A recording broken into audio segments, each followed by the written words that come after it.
Okay, thanks everyone. Can you hear me speaking? Very pleased to be the first speaker of this session of the Men and Family Conference. My name is Jen Li. I'm an assistant professor of psychology at New York University, Shanghai. And today I'm very happy to share some of the preliminary findings on perceived work-family balance of first-time urban Chinese fathers from some of my ongoing studies. Let me start by pointing out that in the last 4 decades of fathering research, scholars have agreed that work-family issues are no longer limited to working mothers.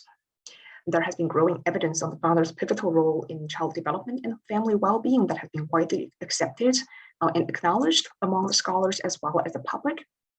At the same time, however, research has found that work remains part of men's core identity, and financial and material provision remain an essential component of positive, responsible fathering in many parts of the world.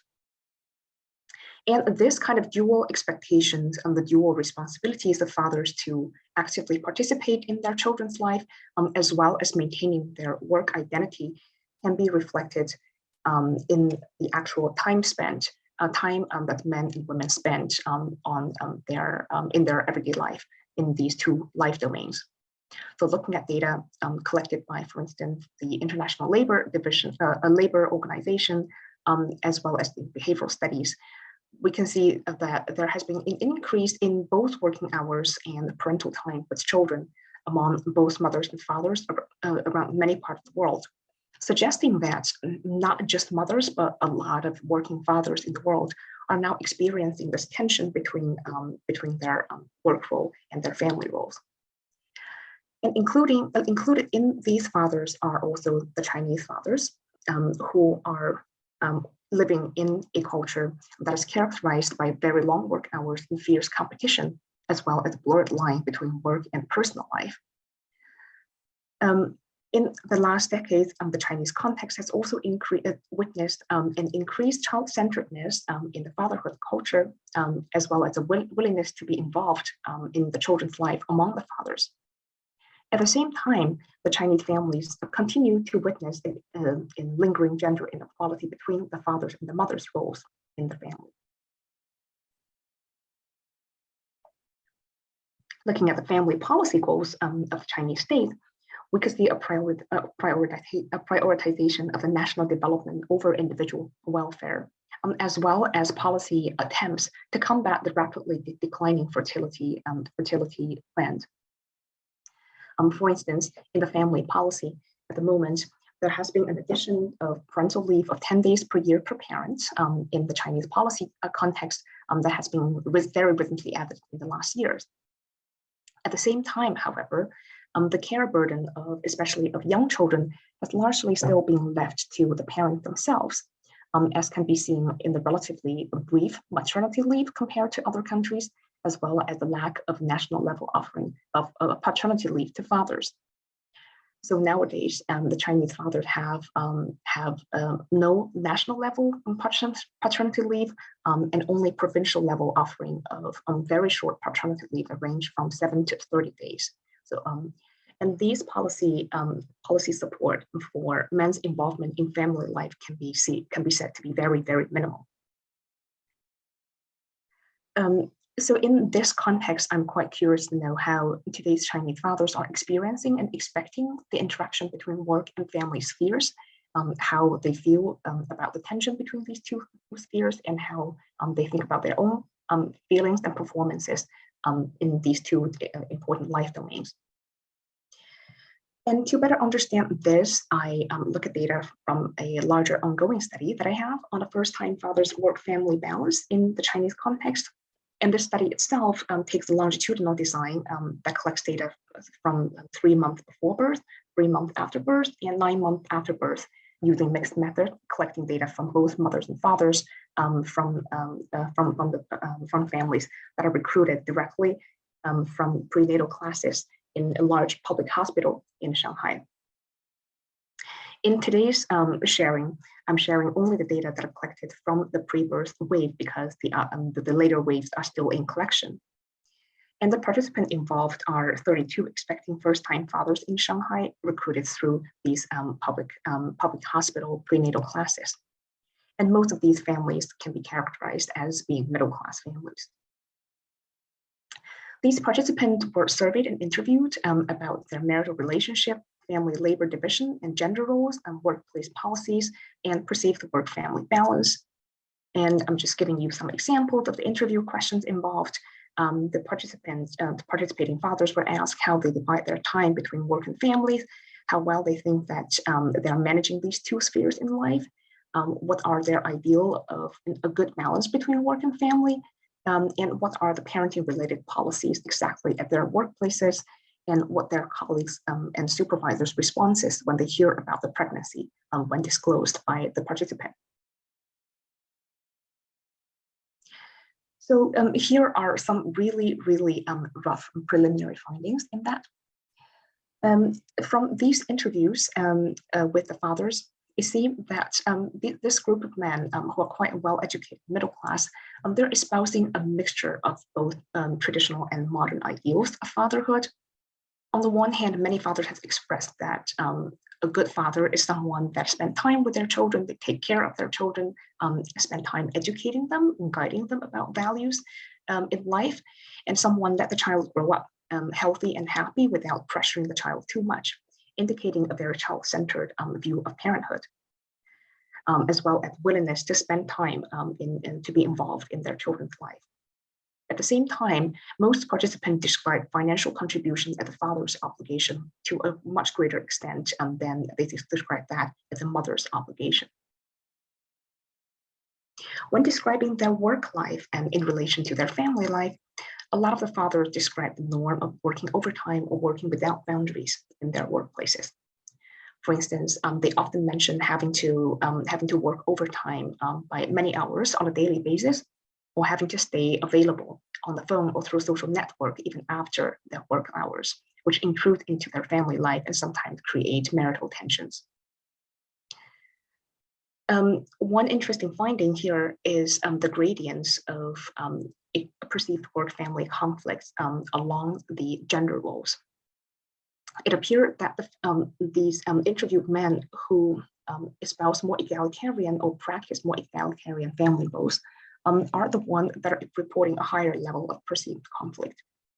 For instance, as quoted here in this example, one of the father who is a policeman who is very involved in everyday life and hold quite egalitarian gender roles, he said he's not quite happy about his work-family situation.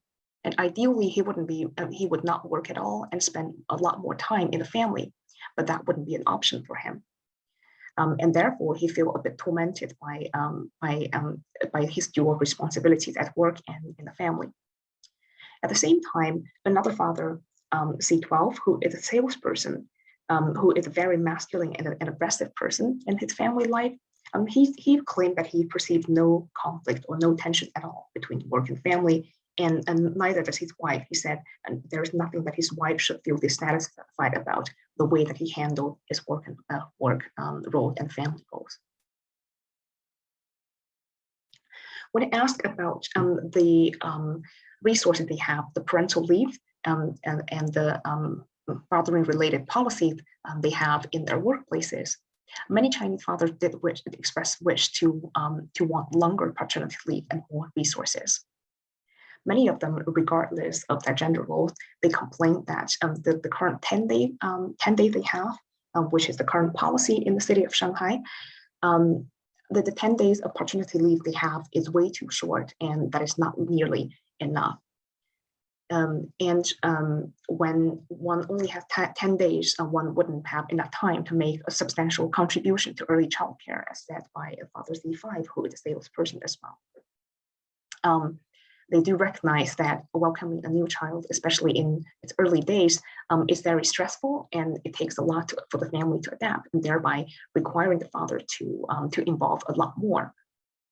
Another father who is an airport ground staff said that he has heard in some countries the father paternity leave can last for a lot longer, for even 2 to 3 years, allowing for the father to be at home with their children.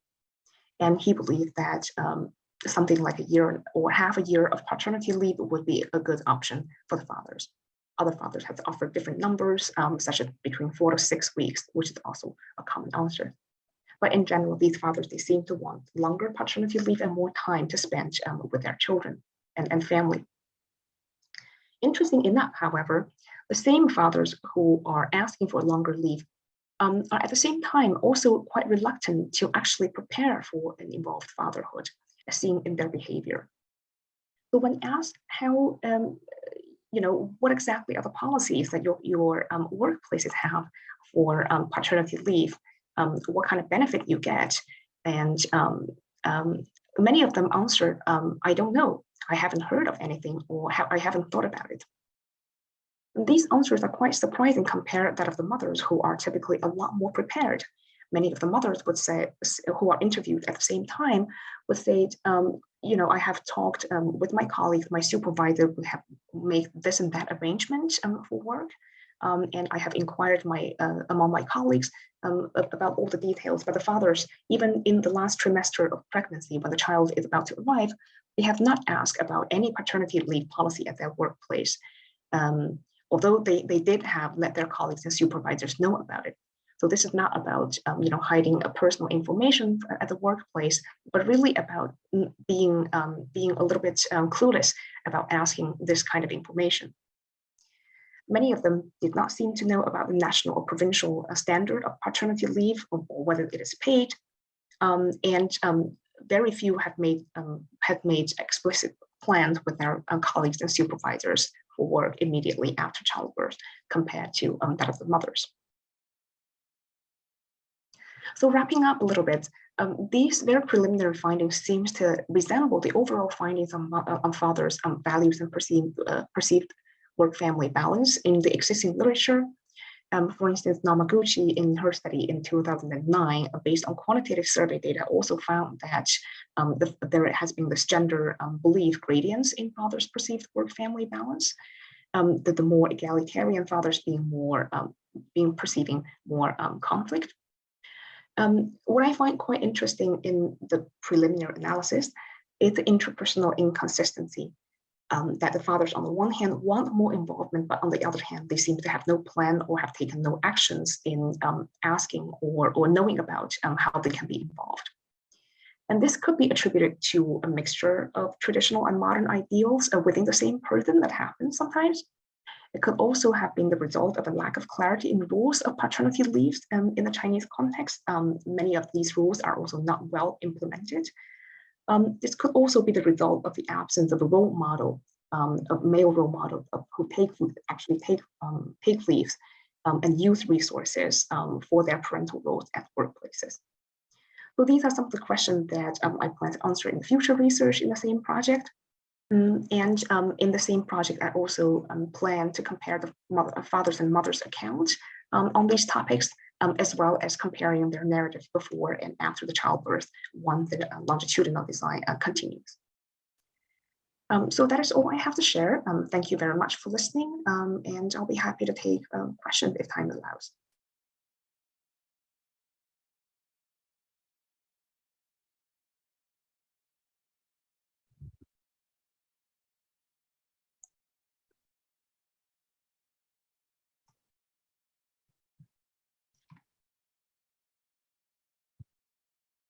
Thank you for your Thanks for your presentation. I just have a quick question.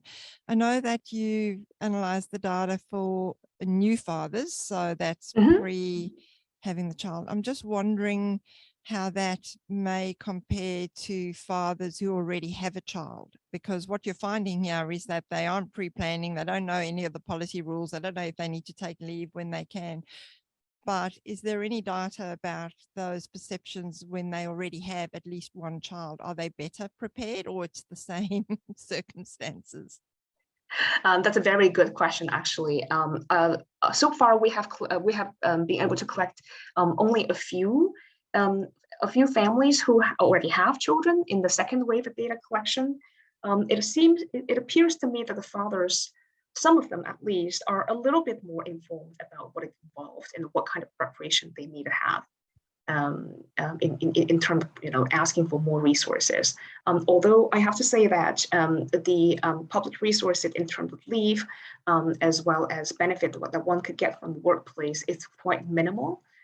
After the child is born, so after the prenatal kind of area, so that there's also relatively little information that the fathers can acquire. Compared to the mother, still, the fathers, even after the child is born, they're still, the secondary person in terms of collecting these kind of information, even about their own workplaces. But they do seem to be a little less clueless in this regard, I would say.